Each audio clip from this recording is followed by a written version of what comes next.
Hey, all you collectible bards and bardettes, welcome back to I Cast Vicious Mockery.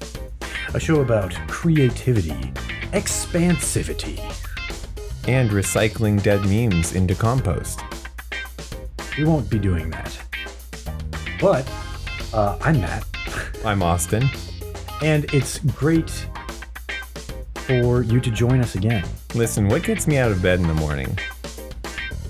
Cheerios. Yeah, I mean...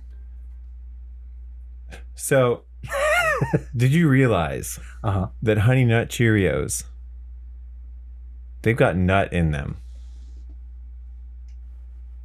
But do they go backwards? So if you're allergic to nuts, you can't have Honey Nut Cheerios.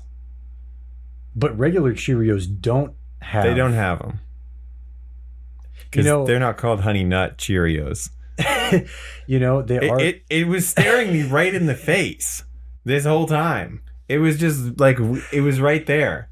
I could have seen that word and been like, oh, that means something, but no. The word nut in Honey Nut Cheerios, for some reason, for 20 or more years, carried no significance to me. You're totally right. It never occurred to me until just now that Honey Nut Cheerios have nuts in them. No. It's just, what flavor of Cheerios are they? They have a honey nut flavor. The honey stands out. Yeah. And the Cheerio part stands out. Yeah.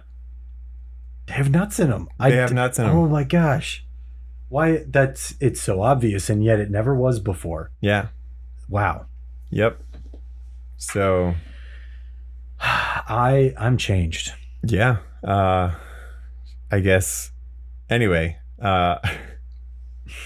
So we wanted to talk... I wanted to talk more about Pokemon, because last episode I started talking about Legends Arceus and we went... Oops. It's okay. We'll leave it in. Last episode, I started talking about Legends Arceus. We went on this huge, long tangent, and I think it was productive. It's just that we ended up with more to say. Yeah, we about exploration-style gameplay in D&D. Right. We started with a subject, and we ended with many subjects to explore. Yeah. And in fact, this might not be part 2, the finale. This might be an entire mini series. Yeah, part 2 of who knows. Yeah. Yeah. But we got some good depth, I think, last time too. So we'll try to expand a little bit more, but we'll probably end up expand and expound. Yes. Whatever that means. We'll probably go into more depth too. Yeah. So in case you haven't listened to the last episode, the last thing that we talked about was how you can create a believable village or society or something like that in a fantasy setting. Like just some methods you can use to sort of start to do to make it so you don't have to do a ton of backstory work, but players can find it rewarding to interact with the various different peoples. Right. That they'll be interesting to talk to and explore and figure out. Right? Yeah. They won't all just seem flat or homogenous. Right. Yeah. Right. Exactly. Like it won't be just there is one thing about each place and that's it. But it also, it won't be that each place is the same and the characters are just all over the place. Right. And the part of that subject that I wanted to kind of finish off on to get that subject a little bit more depth actually is that D&D is cool. It's a cool game because you've kind of got nothing holding you back from kind of making it whatever you want. So we talked about how Breath of the Wild does this in a lot of ways, but you can kind of go crazy with it. Like, what I mean by that is, in previous episodes, we've talked about things like, what if a magic item gets overclocked and expands beyond its limits? And we talked about this weather item that maybe you overuse it and it explodes into a storm that never ends. That could be a place that people live. Right. What kind of people would want to live in an area where there's a storm that never ends? Right? Yeah. I mean, what's there that makes it worth living there, right? Right. Or that sort of thing too. Like what brought these people here? Are they thrill seekers, and then this is just an exciting place to live? Are they meteorologists? And they're just like, man, this is fascinating. Well, the thing that comes to mind for me is a nomadic tribe of lightning harvesters. Oh. They harvest lightning. Yeah. And then they just follow the storms where they go. They follow they kind of know how to feel out when something's going to happen. So if you saw them approaching, you wouldn't be like, oh, good luck finding that lightning, guys. You'd be like, this isn't going to be good. We're in a bad spot if they're coming here. Yeah. Right. And then they do travel outside of the storm to sell their various lightning wares, whatever, and whatever they do, whatever lightning does, whatever you can imagine lightning would do. Why would it be a useful resource? Yeah. I mean, people try to bottle it all the time. Right. I think that's cool. Yeah. Right. So what would happen to this group as they find this everlasting thunderstorm? Right? Like, how does that affect them? Right. That's a big change in their lifestyle, I think, right? And it causes, I mean, that's going to cause an explosion of different lightning-based technologies. Right. Weird. And here's a great conflict you can draw from this. Your group of adventurers happen upon a village, and they give you a task, the common video game type thing, side quest, right? They're like, okay, they say, our village, our homeland, our traditional homeland, an area that means a lot to us culturally, centuries ago, decades ago, whatever you want to say, was overtaken by this everlasting storm that doesn't go away. And they charge you with finding a way to contain the storm, get rid of the storm, dispel the storm, so that they can return to their homeland and live happily ever after, yada, yada. It means a lot to them, right? Yeah. You go there and you discover this nomadic... Somebody moved in. Yeah, this nomadic band of lightning harvesters, and they want to stop you, not because they're bad guys, but because they find out you're trying to dispel this storm, which they've now been basing their life and livelihood on. Right. It's their entire economy. Yeah. Without this storm, they would have no way of life anymore. Yeah. At least they would. I mean, you could say like, oh, well, why don't you guys just go back to being nomadic? But like that was when supplies were limited. They need enough lightning to support the number of people they have now. Right. Exactly. Yes. Right? Yeah. Their society over these decades has expanded, and it's just a matter of circumstance. They were able to adapt to this climate. It's a good conflict, because the players would need to make a decision there. They could do nothing. They could help whoever they want, but there's no right answer there, which I think is one of the most interesting things. And they could get different kinds of cool stuff depending on who they help. Like, who knows what the villagers have? Maybe they have something really cool and interesting. But if they instead decide not to do it, and they could get some cool lightning stuff from the lightning harvesters, right? It's that's literally just made that up now. So now though, I think the issue with that is, if it were a video game, you could give a player the option to do one or the other. Or neither, and just never finish the side quest. But in D&D, you don't have two options. It's not like you can choose just one or the other and that's it. Right. You can also choose to find a solution that suits everybody. Right. And that's way harder in this situation. And should be rewarded much, much more, I think, if they can do it. Okay, so let's say you create a new storm. That's a problem. That's actually a bad thing. All right. And the reason for that is that if you find a method to create new storms like this, the lightning is no longer worth anything. Yeah, now the technology to make storms. Yeah. I mean, the lightning harvesters might be the only ones who know how to do it, but there are going to be more and more and more of them if you can just create more lightning. And they will find a way to do it, and they will pressure you into doing it, or find someone who will do it. And eventually there will be too much lightning. Right. Yeah. That'll flood the market. Yeah. Yeah. And there will probably be other floods too, but that's, I guess that's the third option. You find some kind of solution, but it helps nobody. and nobody's happy. Right.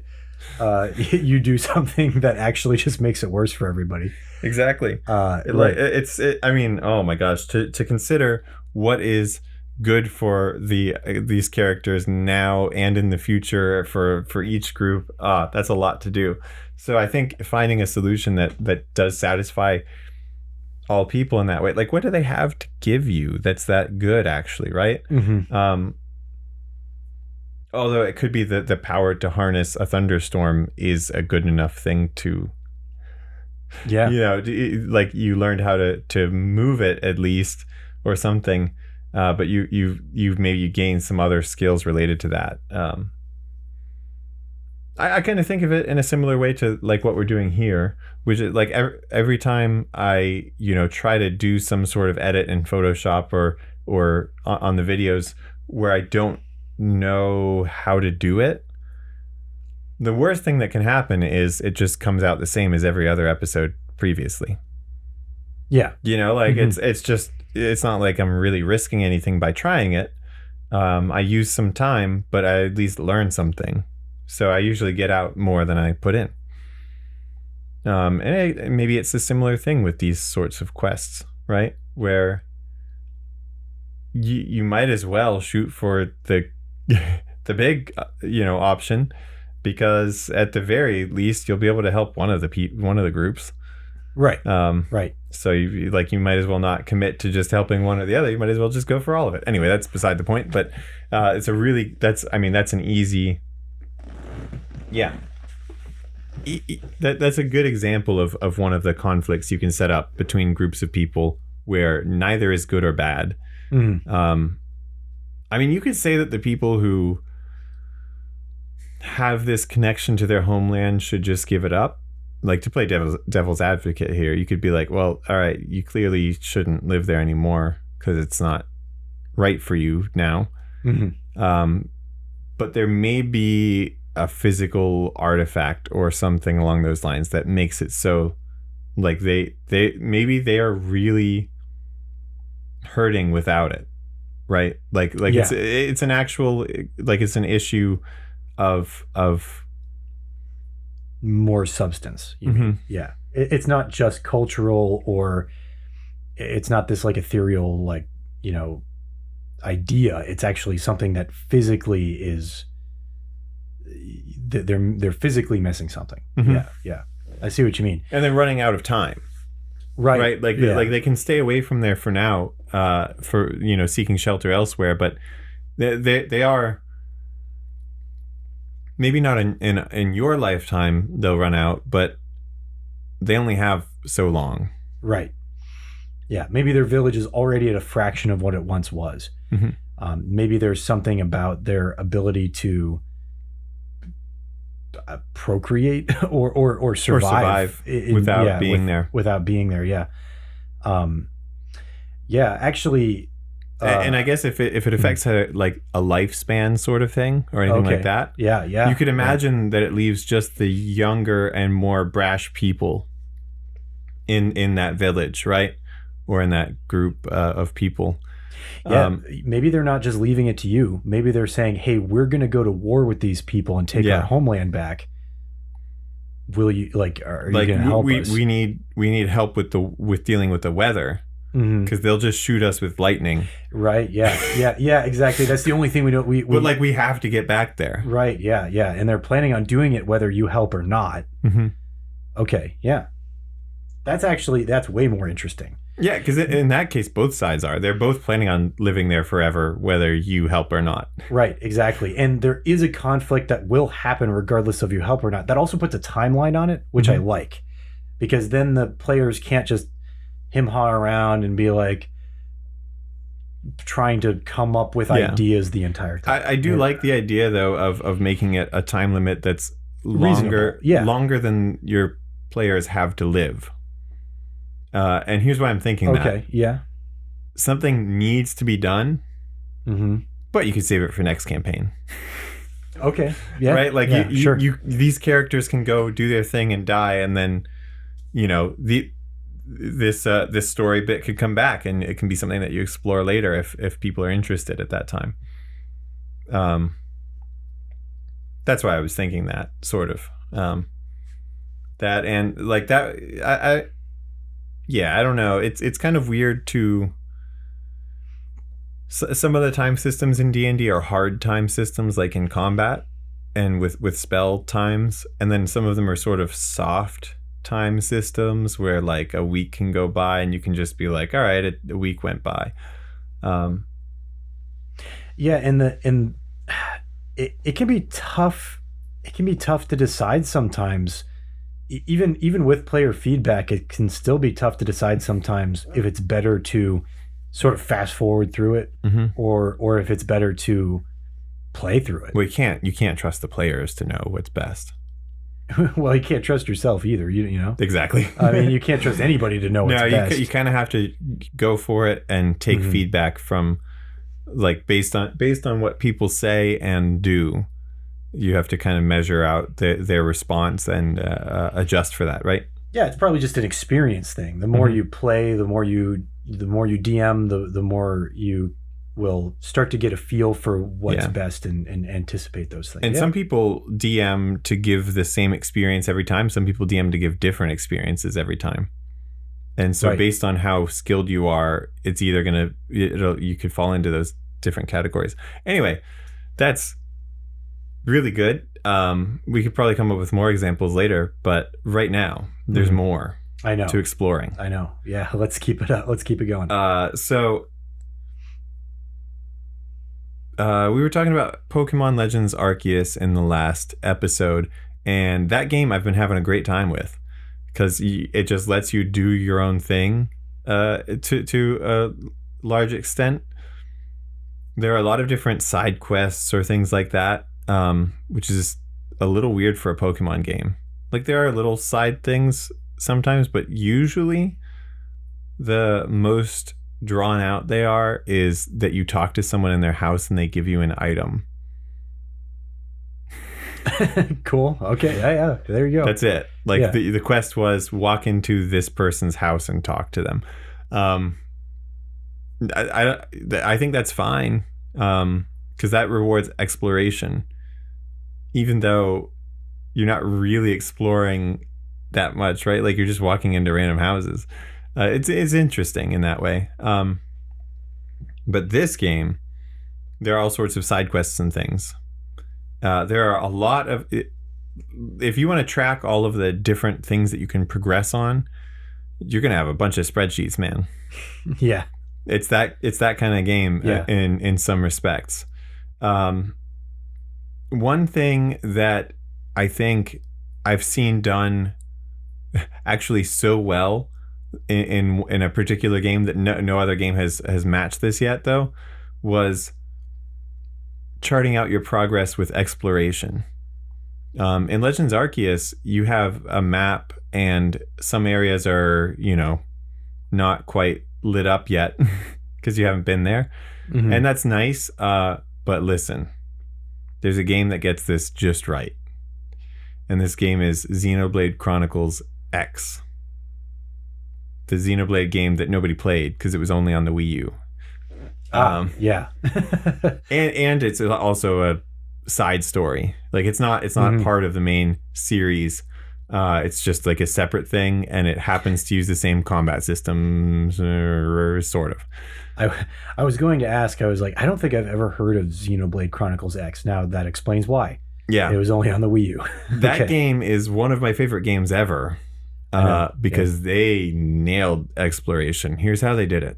Okay. Your map is broken up into a bunch of little areas on a hexagonal grid. Mm-hmm. Each one has like a checkpoint thing that you need to find. Mm-hmm. Sometimes the checkpoint thing is right in the middle of the grid, or right in the middle of that hexagonal spot where you'd expect it to be. Other times, you have to go through some kind of cavern to get there, or climb up a mountain to get there, or all sorts of things like that. Mm-hmm. Now, you actually progress through the game by filling that, like the percentage in the different areas. You progress by getting more of that. So by finding more of those checkpoints. Whoa. Now that's an exploration-based game right there. Yeah, Amazing. Literally progress in the game is exploring. Mm-hmm. Yeah, okay. Now you can gain levels and things, but that's separate from how much you've explored, right? So that's all just a tool to help you do the main function of the game, which is exploring. Even the main quest kind of takes a back seat to that, because there are times where you just can't progress until you've found more areas. Mm-hmm. Now, the other thing that's really fun about that game is that you can totally cheese your way into places you're not supposed to be. And even if you don't, there are sometimes areas that are easy to get to, but that you are not ready to survive in yet. Those are both super fun to me. All right, number one, I love it when I end up somewhere and I know I'm not supposed to be there, and I'm sneaking around, and I die really frequently when I do that kind of stuff. In Xenoblade X, I died all the time. In Pokemon Legends Arceus, I don't die a lot, but my Pokemon get knocked out pretty regularly. Yeah.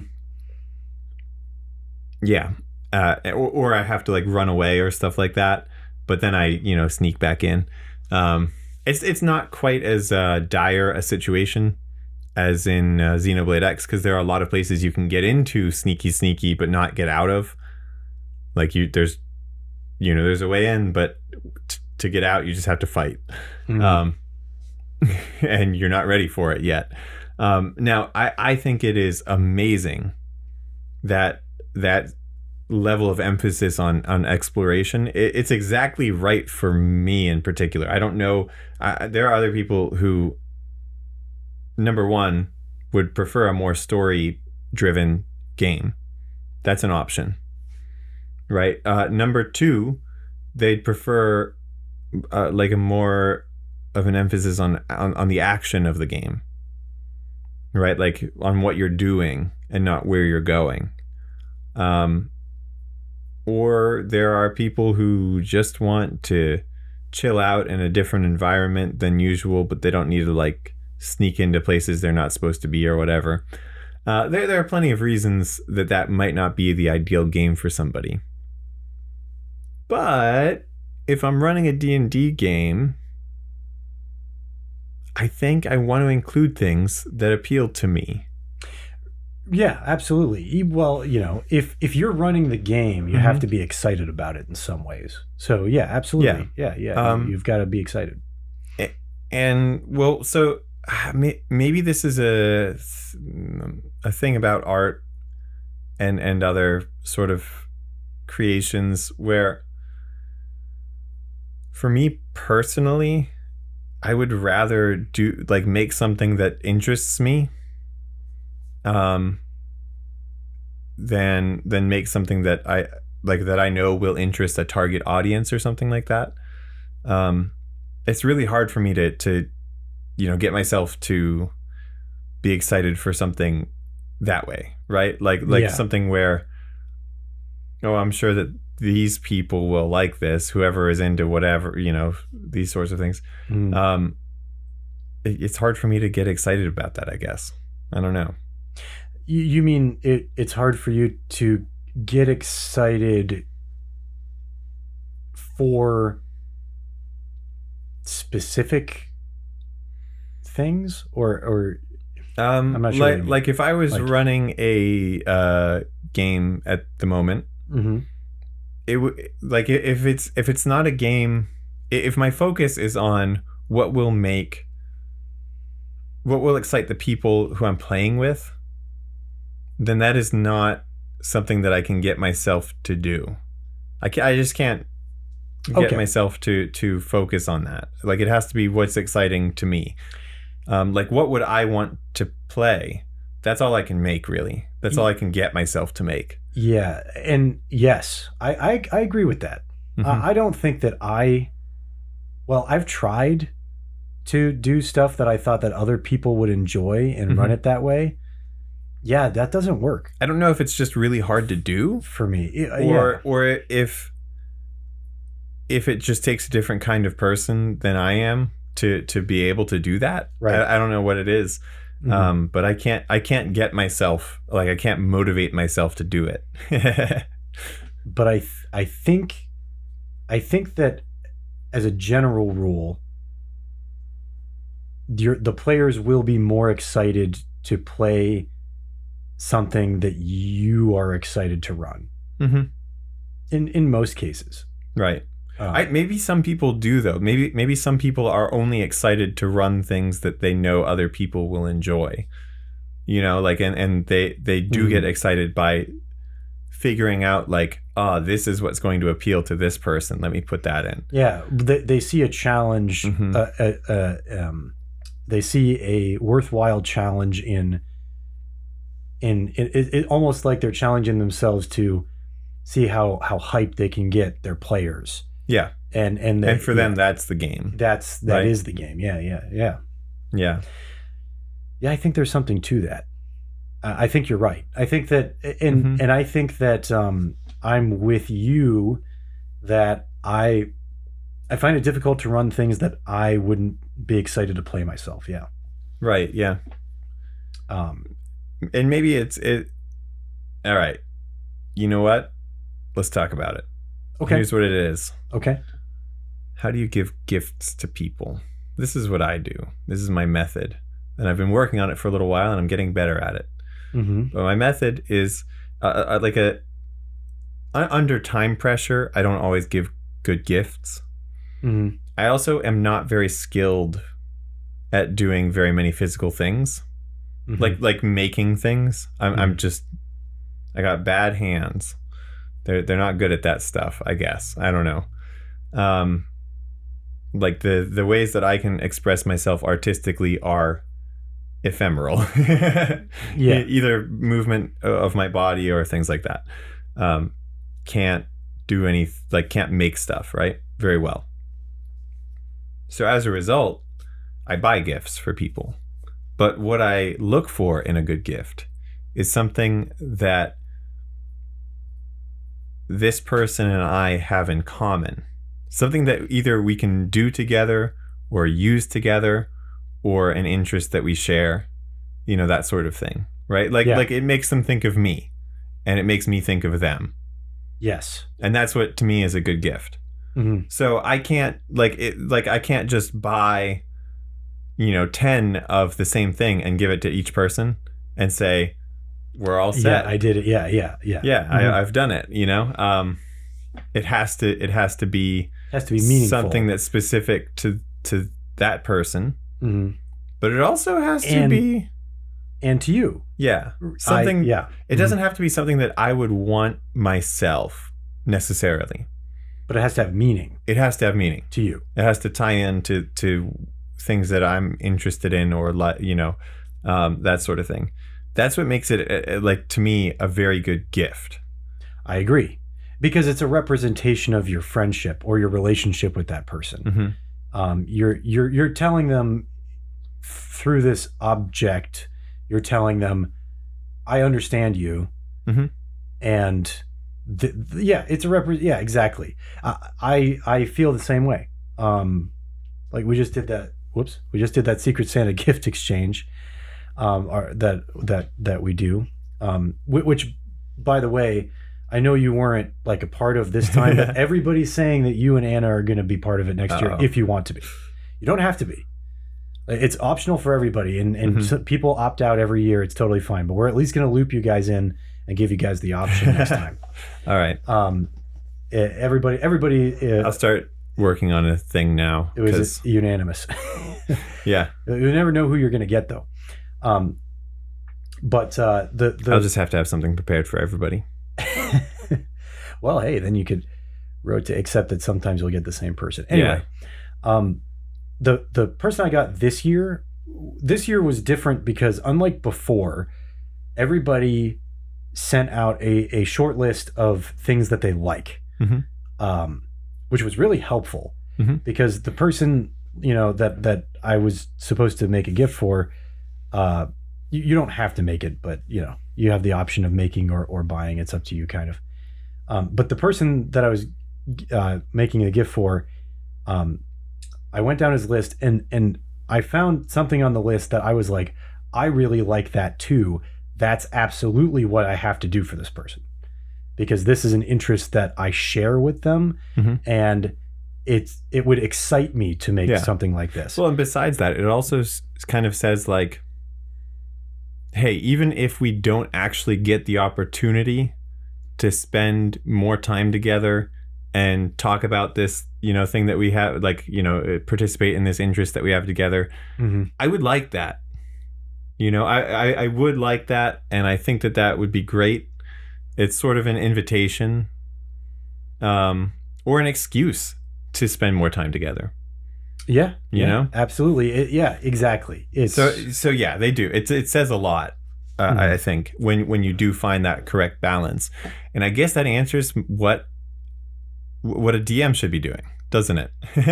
Exactly. Yeah, I think we've stumbled across a great way to figure out how to run your campaign. Right. Find the thing that you and all of your players have in common, something that excites all of you, and just dig into that. Really, really dive deep into those things. Actually, that's what I think made the first game that I ever ran so successful. Because what I did was, I might have mentioned this before on the podcast, I don't remember. I took my map that I got from Breath of the Wild, bringing that back, which was a map of Hyrule from the game. I got the definitive edition, the expanded edition, whatever edition it was. Yeah. I rolled that out, and I put some like indicators, I think they were just dice, on the map, and I said, these are all the places with significant events. You can go to them in any order that you want, and like you're going to encounter something important at each of them, and every single thing they encountered was literally I just took the stats of a monster and I applied it to some fictional character that I knew that at least somebody else in the game knew, understood, and would appreciate. Right. Like Gilgamesh from the Fate series was an enemy that they faced, and the Night King from Game of Thrones, and the final boss was Chernabog from Fantasia. Like all kinds of eclectic things, and everybody had a lot of fun. Everybody thought it was a great time, even though I didn't. Nothing about what I did was unique at all. It was all within a shared interest, and so it was enjoyable for everybody. Yeah. Yeah. I mean, that's so, yeah, exactly. That's kind of like one dimension of that, right? Like it is pulling in disparate elements for everybody. My wife and I are both playing Pokemon Legends Arceus like crazy right now, but we're not playing the same game. Right. Yeah. It just happened to include enough stuff that rewards exploration for me to like, and she likes completing things, right? So she is she makes a checklist and stuff. You should ask her about that and check out her Pokedex checklist. Yeah, she did mention that recently that she has like a folder or something like a. Yeah, you'll have to see it. Yeah, I will. Because she went all out on it. That's great. Yeah, and that is just her style of gameplay. So I guess the thing that we both have in common though is that one, is that it is actually technically the same game. So if you brought that into your D&D campaign, like literally the setting of Pokemon Legends Arceus, and then you gave us enough of that checklist, complete the stuff style gameplay, and enough of that like explore places that don't want you there style of gameplay, then that would be an ideal game for us both somehow. Now, see that's tricky though, because I don't feel like there are that many people who go out looking for specific people for their D&D group. I feel like everybody just kind of plays with their close friends. Whoever is already your friend, you play D&D with them. Yeah, I mean, that's the easiest thing to do for sure. Yeah, I feel like that's the most common thing. Yeah. And so I think most people don't get very far because, the DM likes one kind of game and this person likes one kind of game and so on. Yeah, just because you're friends doesn't mean you're the same person. Yeah, right. Yeah, exactly. Yeah. And obviously, if you're an absolute beginner, it's hard to recognize what's going wrong when that's the case, right? Like it's hard to tell why people are feeling differently about the game when you're new to this, and so the reasons aren't obvious to you yet. And when it gets to the point where they're obvious, then they're hard to explain. Right? So it's like you see them and you know what to do about them, but they're never easy to explain, I think. I don't know what I was going to say about that, but well, it's hard to explain. Yeah, the problem is that a lot of these things are difficult to articulate in particular. And instead of trying to push through it, I think instead I'm going to tangent to something completely different for a second that I've been holding on to in the back of my head for a couple minutes here. So I asked myself a question and then my brain kind of went on autopilot and answered it for me here. I thought, because we've been talking about video games so much. I like video games. Right. You like video games. Right. D&D is not the same. Like there are certain things that video games can do that D&D can't. And there are certain things that D&D can do that video games can't. Right. Right. So they're not like the same thing. But I think they can really learn from each other in a lot of ways. Obviously, video games have been influenced by D&D since the beginning of video games. You can watch other YouTube videos about that. That's not something that we need to get into here. But the one struggle that I've had, and something that could be difficult with an exploration-based D&D game, is what you were talking about when you were saying you can sneak into a place that technically maybe you're not even ready to be in yet. But you can go in there, right? And there's stuff that will kill you, right? Right. That's hard in D&D. In D&D, how do you like it would be so hard to make that clear to the players without either expressly just telling them that, which is boring, and like not interesting, or just straight up killing one of them, right? Which isn't fair. Yeah, because in Xenoblade X, D&D, you can see over the monster's head that they are clearly level 89 and you are level 15. Right. You can also probably tell by their hit point total, which is 800,000, that you, with your 120 hit points, are probably not doing much to them yet. Right. Right? Exactly. I mean, even if you could do your own full hit points and damage to them, you would not last, right? Yeah. No. Yeah. But here's a great potential solution Mhm. that I think I might actually implement in, probably not in this one, but in the next iteration or the next campaign that I plan on running. Mhm. Music. Right. My thought is as simple as, if I play this song, the encounter that you're about to get into will probably be pretty easy for you. Mhm. Like, no problem. If you encounter this song, it will be like a pretty normal encounter. Like, it'll be tough. You'll get some bumps and bruises, some scrapes. You might even get pretty close to getting down somebody. Somebody might get really hurt, but you'll make it out probably. If you have a good strategy, right, good head on your shoulders.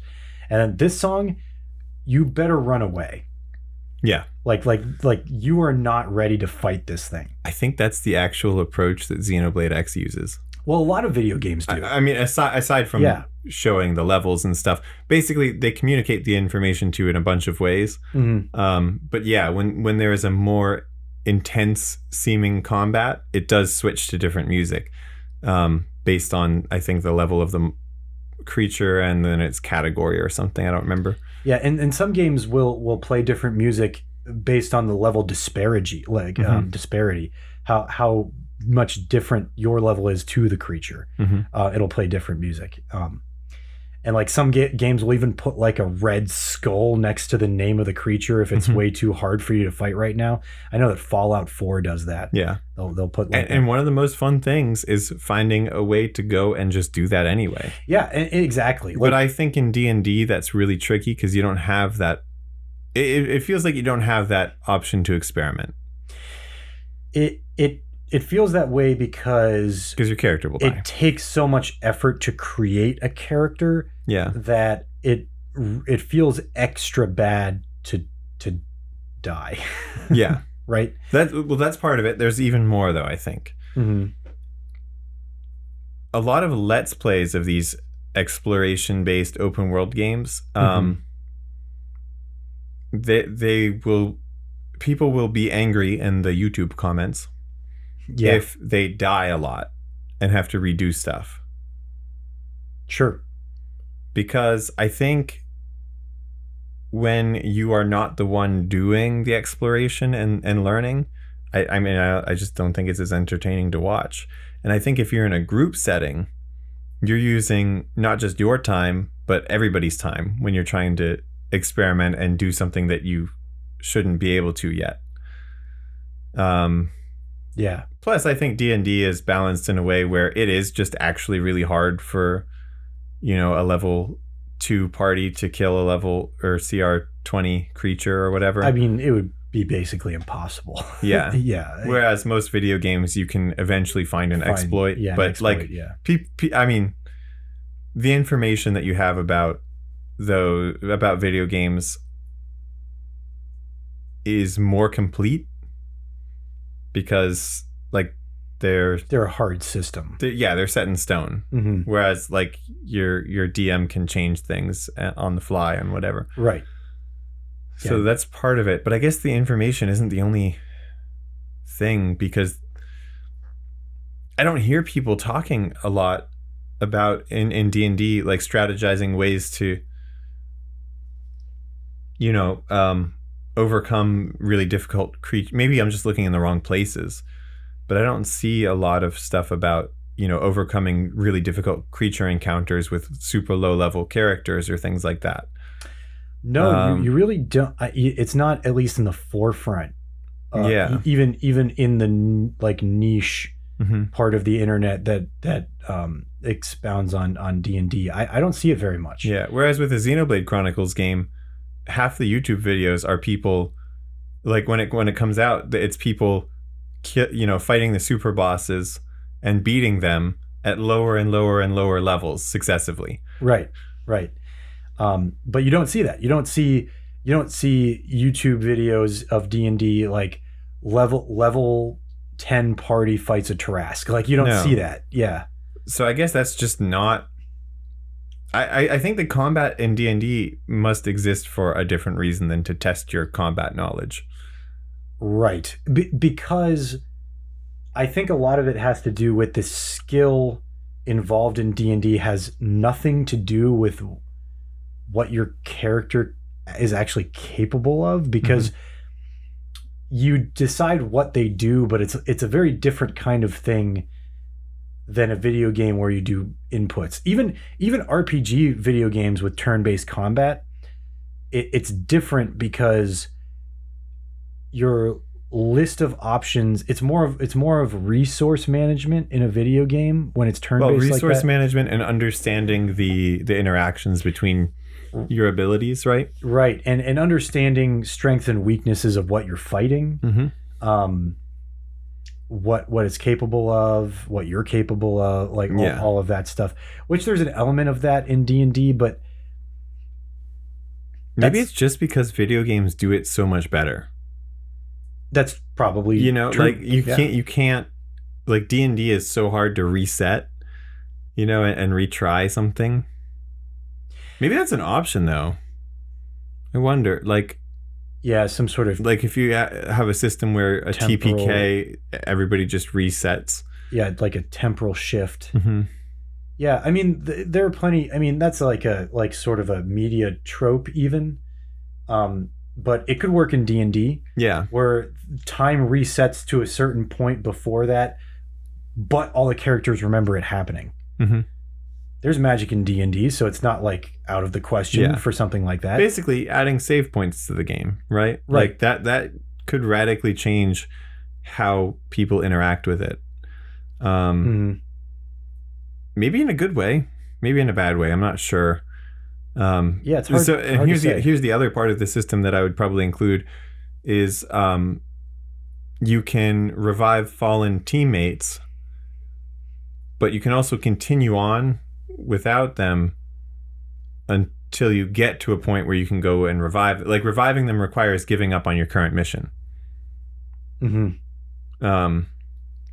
In a way where like you have to leave and then come back, and maybe that is a difficult thing to do, and it's a costly procedure. So you might just keep going even though one person is down, right? Or you might opt to just like all kill yourselves or something. I don't know. Yeah, well, that could be like a moral decision, Mm-hmm.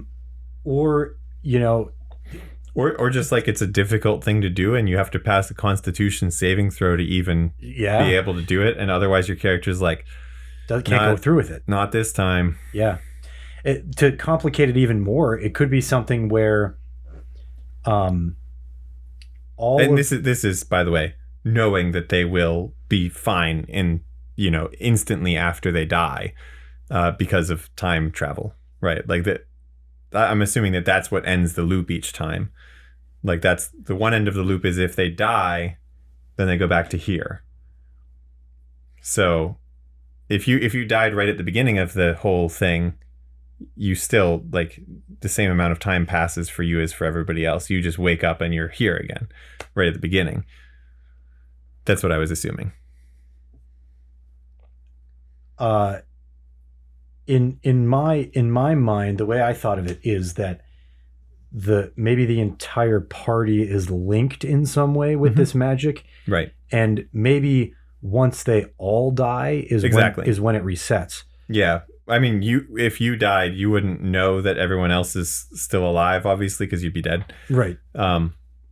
So yeah, it would, or I guess in D&D you might, but depending on how things work. The thing that's interesting about that. Maybe you should. Maybe like there should be something that your character can do while dead. Like so you can still influence it and you're still playing, even if they continue on for an hour without you. Like Among Us? Yeah, a little bit. Where you still have objectives in the game. You're still playing the game even though you didn't lose, but you're dead. And then what if the people who are dead, if it's more than half the party, they can elect to just end the mission there and restart from the time thing. It just instantly kills everyone who's still alive and you all end up back at the beginning of it. Well, I'm thinking the consequence could be if one person dies, that's like the new benchmark. So no matter how much further everybody else gets, once everybody else dies, it will reset back to that point. So Okay. you know what I mean? So you reset back to the first person's death. Right. So like you could get like almost to the big bad and then everybody dies. Whoop, uh-oh. That's a really good way of doing like an autosave feature. Yeah. Right? Like cuz okay. So here's the issue with that. Yeah. I'm sure there are. Resource management. Mm-hmm. Right? So you'd have to like tell everybody, "Hey, photocopy your character sheet." Yeah. now. Take a screenshot. Yeah. Because this is where you're resetting to. Well, it's not that hard. And if everybody if it's an instant TPK, then what do you do then? Right? Like, so if they can't purposely decide where the save point is, then they can wander into something and just be caught in a loop of like, they all walked into the beholder's room and it took them out in one turn. Well, I mean, that's the thing about the flexibility. I guess it would put them back further. Yeah, exactly. That's the thing about D&D. It's not like the instant they die, but because everybody is linked, once one person dies, the reset point has already been established. It's going to be sometime before that. Oh, well, sorry. The reset point then would be when they all walk into the beholder's room and it kills one of them. No, like I'm saying that it doesn't have to be the instant that they die. Okay. The reset point can be before that, but it still establishes when it is. So no matter how much further they get, if the rest of them died, that's where they'll end up again, is back before that, which is a huge consequence if they try to play through a lot of the game beyond that. Okay, I kind of see what you're saying. Yeah, I'm saying that it's a way to sort of keep everybody in the game so that they don't move on without the one person who's dead too far. Yeah. And then to make this like actually like really effective, we have to come up with two things, which is one, how do you track resources between lives? Which the answer might just be 2 character sheets on D&D Beyond, or something. Take a screenshot of the character sheet. Yeah, and then you have to reset it, which that's unfortunate, but it's fine. Or print it. You can print the character sheet and then just have the physical character sheet with you. I don't remember what I was going to say for 2, so I said 1, and now I've got nothing else. No worry. Well, that's literally you print the character sheet. Now you have that. You keep that with you, right? And then the next time there's like an established set point, you just print the current character sheet that you throw out the old one, you print the new one, and there you are. Now that's the new reset point. And that keeps track of everything, because the character sheet will have your items that you have, what your current hit points are. Like if you're not at full hit points during that, maybe you're not. But it actually would keep track of everything.